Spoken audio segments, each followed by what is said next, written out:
يا ترى مقاومة الأنسولين ليها علاج نهائي ولا خلاص اللي بيجيله مقاومة أنسولين يبقى لازم الموضوع يوصل لسكر نوع تاني؟ طبعا مقاومة الأنسولين بتتعالج وهوريك ده بصور وتحاليل في آخر الفيديو. علاج مقاومة الأنسولين بيعتمد على عوامل كتير مش عامل واحد: نوعية أكل، رياضة، علاج، ومية، ونزول وزن زايد. أولا لازم يحصل تغيير جذري في طريقة أكلك ونوعية أكلك، يعني ما ينفعش يبقى اعتمادك الأساسي في شبعك على النشويات، لازم تعتمد على البروتين وكمان الخضروات الفريش. والبروتين على فكرة مش فراخ وسمك ولحمة بس، الجبنة القريش بروتين، الزبادي كمان، وكمان البقوليات كلها. ولما تيجي تاكل نشويات لازم تكون مركبة معقدة، ما ترفعش مستوى سكر الدم بسهولة، زي بقى ما انت عارف الفريك، البرغل، الشوفان. يومك لازم يكون فيه مشي منتظم وحركة ورياضة، ده كفيل انه يساعدك انك ترجع تاني حساسية خلايا الجسم للهرمون، هرمون الانسولين. مفيش حد بيعالج مقاومة الانسولين وهو قاعد على الكرسي.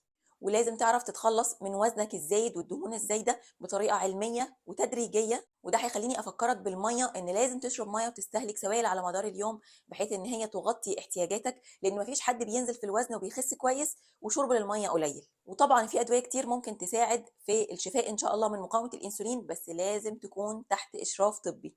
وده نموذج لتحاليل الحاله عندي. الاول كان مقاومه الانسولين عاليه جدا، بعد 3 شهور لما عدنا التحليل دي النتيجة. ما تقلقش، الموضوع بسيط بس لازم إشراف طبي.